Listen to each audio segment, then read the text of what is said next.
Constitución de Cádiz. La Constitución de Cádiz, aprobada el 19 de marzo de 1812, festividad de San José, conocida por eso como la Pepa, es la primera constitución propiamente española, ya que el Estatuto de Bayona de 1808 no dejó de ser una carta otorgada marcada por el sello napoleónico. La Constitución se aprobó en el marco de la Guerra de la Independencia, de 1808 a 1814, y fue la respuesta del pueblo español a las intenciones invasoras de Napoleón Bonaparte, que, aprovechando los problemas dinásticos entre Carlos IV y Fernando VII, aspiraba a construir en España una monarquía satélite del imperio. La obra más relevante de las Cortes de Cádiz fue la Constitución de 1812, jurada el 19 de marzo del mismo año bajo el título de Constitución Política de la Monarquía Española. Con las ideas liberales predominantes en ese sentido, consigna el principio de la soberanía nacional, limita la monarquía hereditaria, reconoce al catolicismo como religión oficial, establece la división de poderes, ejecutivo, legislativo y judicial, instaura los derechos y deberes de los ciudadanos. En resumen, la Constitución presenta las bases para el establecimiento de un Estado burgués. Constitución de Apatzingán.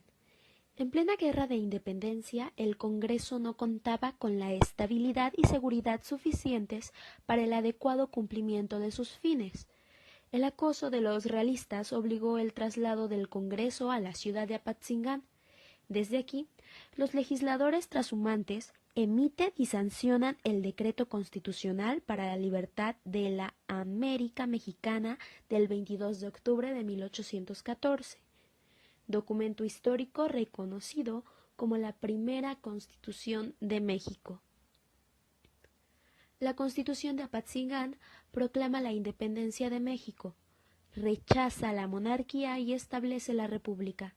Constituye el principio de la soberanía popular, organiza un gobierno republicano de 3 poderes que sustituye a la Junta de Zitácuaro y se nombra a Morelos encargado del poder ejecutivo.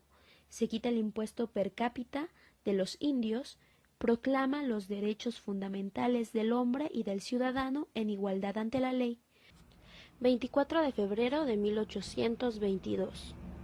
Se instala el Congreso y se establecen las bases constitucionales.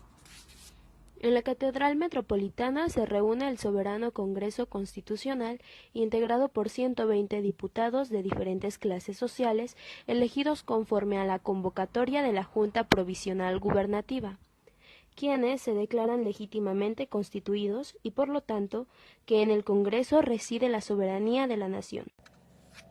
El propósito del Congreso es constituir el gobierno del imperio bajo las bases fundamentales del Plan de Iguala y Tratado de la Villa de Córdoba, estableciendo la separación absoluta del poder legislativo, ejecutivo y judicial.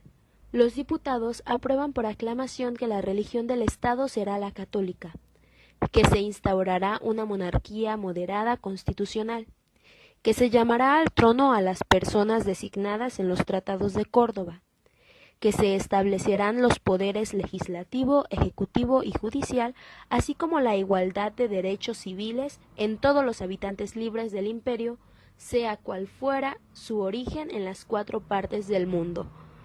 Sus miembros juran sostener estas bases constitucionales sobre las que descansará la organización del país en la presencia de la Junta y la regencia del nuevo imperio. Eligen presidente provisional del Congreso a Carlos María Bustamante y como secretario a Manuel Argüelles.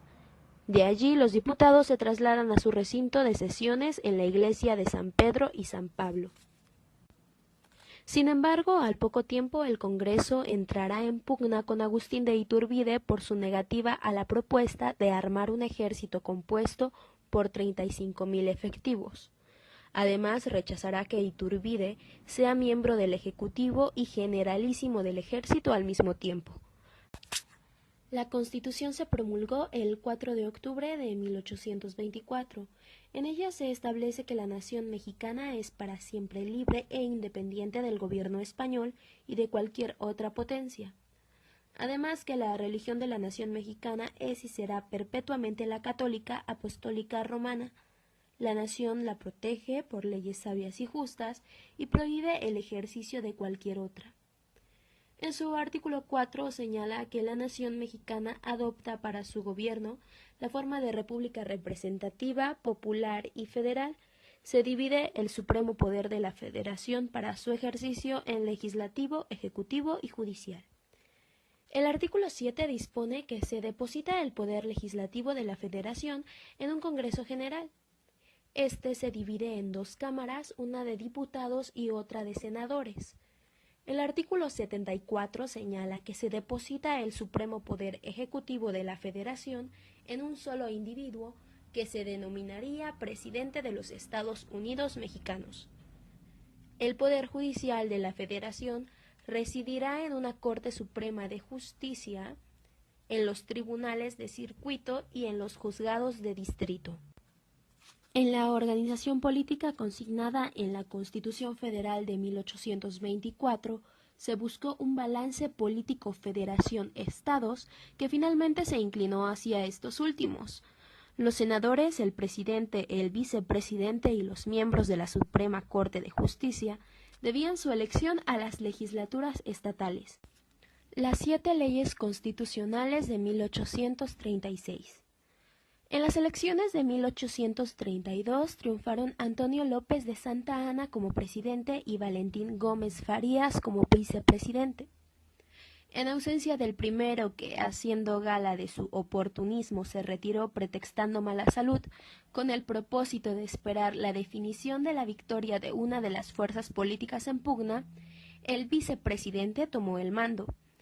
Gómez Farías inició la reforma de la Iglesia mediante el aprovechamiento de sus propiedades inmobiliarias ociosas y la eliminación de fueros excluyentes de la justicia estatal de que gozaban eclesiásticos y militares, así como el inicio de la educación laica.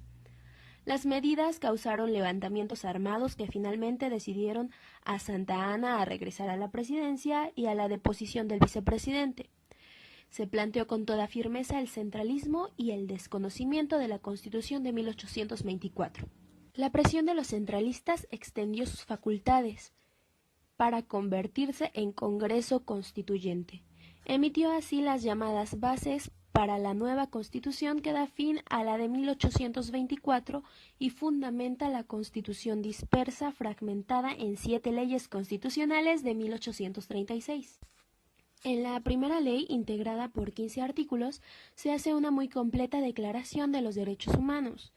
De ellos destacan los relacionados con el proceso judicial debido al talento del principal autor de las leyes, Francisco Manuel Sánchez. Muy cercanos a los consignados en la Constitución de Cádiz, se completan como en aquella con limitaciones concretas al legislativo y al ejecutivo, y reglas específicas de administración de justicia. El derecho de ciudadanía se otorga solo a quienes alcanzan un determinado ingreso anual. La segunda ley, que consta de 23 artículos, crea la figura más controversial y emblemática de las 7 leyes, el supremo poder conservador inspirado en el Senado conservador francés de la Constitución del año 8. Quedó integrado por 5 ciudadanos.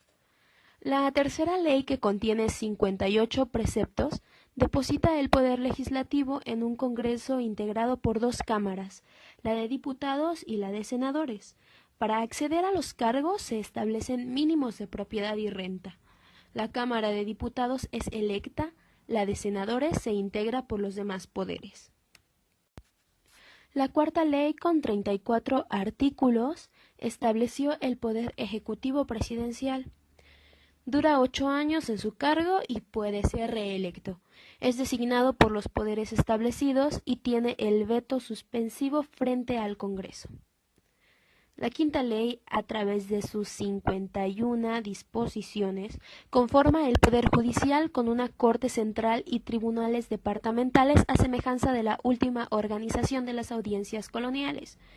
Establece previsiones sobre la administración de justicia que son, en realidad, derechos humanos en los procesos. La sexta ley crea departamentos en lugar de los estados a cargo de gobernadores propuestos por las juntas departamentales. La séptima ley fue la más breve, de solo 6 artículos. permitió al Congreso la posibilidad de resolver las dudas que suscitara la interpretación de normas constitucionales.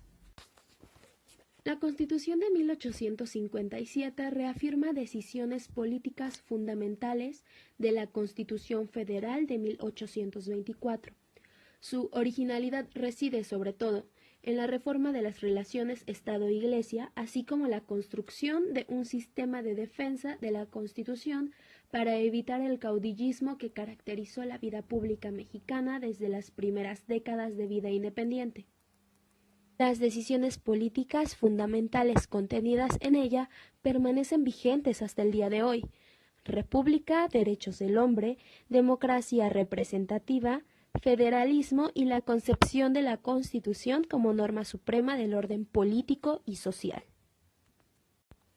La estructura del Estado federal no varió. Se buscó la integración de un ejecutivo equilibrado con el legislativo bicameral, más bien basado en la reforma del presidente Lerdo de Tejada. Se recogió el juicio de amparo y se aprovechó la experiencia y el desarrollo jurisprudencial por la interpretación de que la legalidad es un derecho constitucional aplicable no solo a las leyes y actos de la autoridad, sino también a sentencias judiciales. El 5 de febrero de 1917 fue promulgada la Constitución Política de los Estados Unidos Mexicanos por el presidente constitucionalista Venustiano Carranza, como producto de los movimientos revolucionarios de 1910. Este documento continúa vigente, aunque a lo largo de la historia ha sido reformado en más de 200 ocasiones. La Constitución de 1910 fue la primera en la historia en incluir los derechos sociales, marcando de esta forma un antecedente para el resto del mundo, lo que le otorgó el reconocimiento de la primera Constitución social del siglo XX. Dentro de las principales aportaciones de la nueva Constitución se encuentra la no reelección del presidente, las garantías individuales. Se enfatizó también la división de poderes en ejecutivo, legislativo y federal. Dejó de existir la figura de vicepresidente al tiempo que se le daba una mayor soberanía a todos los estados de la República. En el aspecto laboral y educativo señala jornadas de trabajo de 8 horas y una educación laica y gratuita. La libertad de expresión y libre asociación de los trabajadores son también otros logros importantes que se ven plasmados en esta Constitución.